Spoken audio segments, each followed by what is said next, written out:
Well, that gets into the free thinking poles of optimism and pessimism. Okay. And one can look at religion almost as optimism. Conservatives are very optimistic because they know God is, the Christian conservatives are very optimistic because they know God is going to take care of the day, and it's a nice belief to have. And and Christian liberals sometimes feel that. An interesting fact I dredged up doing this is finding that that about 92.5% of Americans believe in God, but 50% believe in an angry or judgmental God, and 50% in a distant or benevolent God. And those second 50% are mostly liberals. And so that's a hallmark of liberals, is that generally we view that it's up to us to save civilization from nuclear annihilation, as we're sort of feeling right now with the Japanese tsunami, or Pakistan on the brink of who knows what with their 50 nuclear bombs, as we're sending Predator drones over there to bomb them. So yes, it's very burdensome for liberals to deal with that, but and with a view of a distant or benevolent God, that still means that it's up to us. So you have used a lot of the thinking of philosophers and artists in supporting your thesis about we need more free thinkers to help move things in a more positive direction. Would you like to talk a little bit about how some of these philosophers and artists have informed your thinking? okay. The subtitle of my book is A Political Synthesis of Nietzsche and Jesus, Vonnegut and Marx, and that's Groucho Marx, not Karl Marx. Yes. And Gandhi and Machiavelli. So these are my principal people. And with Nietzsche and Jesus, it sets up a lot of spectrums of thought. And that's what I've concluded that is one of the hallmarks of a free thinker, is in areas where there's not certainty, then you have a spectrums of possibilities. And for instance, Jesus might represent God, absolute meaning. Nietzsche spent his life exploring what does the world look like as if life is assumed to be meaningless. Be meaningless. So you have a meaningless spectrum, Okay. and we can have levels of affirmation along that. For instance, and it's shocking, to think that why would anyone want to check out meaninglessness? But humanity loves meaning so much that we're liable to grab a hold of absolute meanings because we don't want to feel that life is meaningless. That's almost considered suicidal. Right.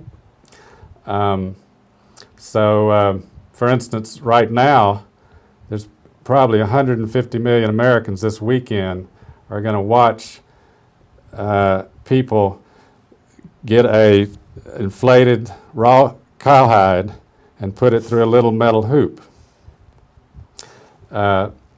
This is the March Madness basketball, Oh, I see. and it's a great meaning for people. And so humanity wants meaning so desperately that we're willing to give tons of meaning to watching people exercise, which is what, in essence, watching people exercise. And here, let me give a little plug for the exercise of the Tar Heels, because we hope they're going to do a good job of exercising in the next couple of weeks.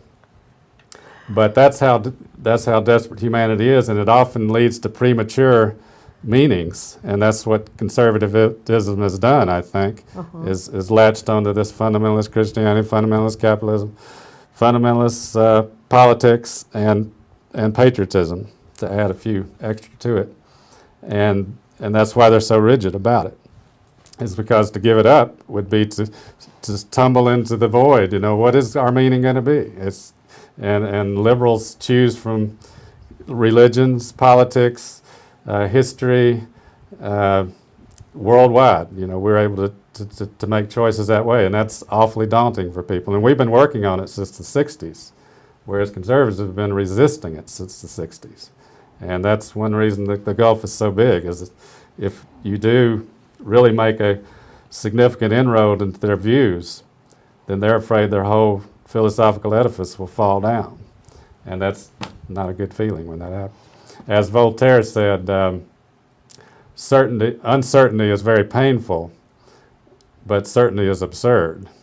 And that certainly applies to many areas. So yes, you got the meaninglessness, you got the self-interest, self-sacrifice. So Jesus could be considered the ultimate self-sacrifice, crucified on the cross. And though he was not so political, Gandhi and King took those same ideas into the political realm, and by their courageous nonviolence, and certainly that's one of the Green Party's big key values is nonviolence, they were able to, by throwing their bodies in front and self-sacrificing themselves, Yes. show America that we needed some changing, or show the British Empire that they were being very harsh, very immoral. But on the other, so you got your self-sacrifice here. Self-interest is the other pole, and that's Nietzsche. Nietzsche didn't care about politics at all. He was only interested in how humanity could still be passionate about life if God were taken out of the picture.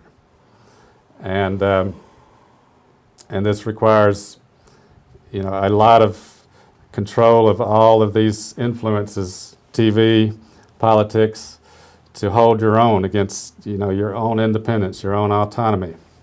I'm thinking how you used Gandhi and Martin Luther King Jr. as examples of self-sacrifice over on this end of the spectrum, and yet wouldn't you call those two folks free thinkers? They were able to make massive political change. Absolutely. Right. And Gandhi is a great example of this, of knowing that you don't know, of the Platonic ideal, because he believed that truth was not something he possessed. He believed it was something he worked towards. Right. And, and he knew his limitations, that's all he knew. And that is one of the reasons he felt he was powerful, is he understood. And so he believed he got closer to truth by listening to other people's opinions. And so he showed a lot of respect for people, and I think that's something we can do with conservatives. We don't need to be, shrilly bitter about they may destroy the world, which they may do, but, we're going to try our best to prevent it. But, yes, we have something to learn from them, and I think we have lots to teach from them. But for instance, Gandhi was good friends with Smuts in South Africa when he was there, the viceroy there, and Mountbatten and other viceroys in India, which is an amazing thing. I mean, they were in a life or death struggle, but they were good friends. And that's how mature liberals could become, or Green Party people, when trying to deal with conservatives. But I'm open. I can listen to Rush Limbaugh about 2 sentences. I can listen to Bill O'Reilly. He seems the only one to have any sense that I can tell on the Fox. I could listen to him for about 10 minutes. But I get Carl Mumpower's blog every day. And we have good discussions. He's always cordial, sort of scarily so in some ways. But and I've come to understand his disdain for government, I think, more, and almost incorporated a little bit in mine, because, you look at our government, we got Kucinich, what's the guy's name, Feingold, Barney Frank, and those are the only, near Green Party, near progressive type people up there. And you're saying the rest is controlled by corporations. And maybe we do need to start over. Maybe, who knows? And certainly that's what the libertarians. I don't know if Carl would want to be called a libertarian, but that's one of his views, and I've sort of come around to say, yes, I understand. On the other hand, I see it to be a circular argument because he wants to give all power to private business, and that's what's corrupting government. So I see it both ways there. How is it possible that we could ever win a fundamentalist thinker over? Well, because we respect them. There are only critics. We need critics. If we know that we don't know, we need critics because we're trying to get closer to the truth, closer to a good way to do things. And now there are only critics. It's a terrible thing. Unlike Europe, where, for instance, Germany has 5 major political parties. Green Party is very, very powerful, about, I think, 10% of the Bundestag, they called it there, their parliament. And so that's a big problem here is we need a more flexible system where we can have more parties and therefore have more ideas about what's going on. But on the other hand, what conservatives represent is not a bad thing. I mean, Christianity is a great philosophy with great morality. Capitalism is a powerful thing, and Vonnegut said capitalism is what all the people with all the money, drunk or sober, sane or insane, feel like doing today. But on the other hand, capitalism can be considered just self-interest, in the economic realm. And can you ever get rid of self-interest? I don't think so. I mean, the communists and socialists, tried to do it in Russia and China, but apparently it didn't succeed. We respect what conservatives believe. We just know there's a whole nother world. They're just avoiding 9/10 of the world. So we're not trying to get them to abandon their beliefs. We're trying to say, join the rest of the world. And that's certainly one of the biggest challenges we have today is patriotism. Conservatives believe they're right. And I mean, we own Kuwait, Iraq, and Afghanistan. We've supplied Israel with all the weapons that have, bombed and humiliated 5 or 10 countries every 10 years in the Middle East. We're thinking about doing the same to Libya, doing a no-fly zone. And somehow our patriotism is so great that we can't see that these people are getting tired of us bombing them around, bossing them around by bombing them. And we're going to keep sticking our nose in there. And that's what happens when you have a big fundamentalism is you have all these shadows. Nietzsche gets a bad rep because you think one of his most famous statements is that God is dead. But he didn't really care whether God was alive or not. What he cared is whether the God you believed in inhibited your free thinking and your free action. And that's part of the beauty of the liberal Christians is most of them believe in a benevolent or distant God, so it doesn't hurt their free thinking. Once hell is out of the picture, then what's the problem?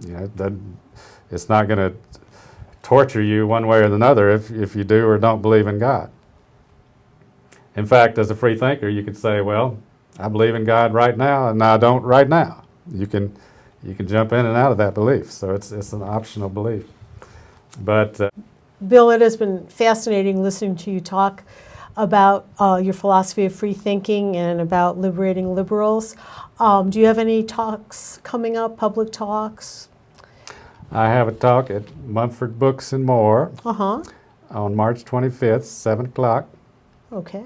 Talk at Jubilee Church. I believe that's April 21st.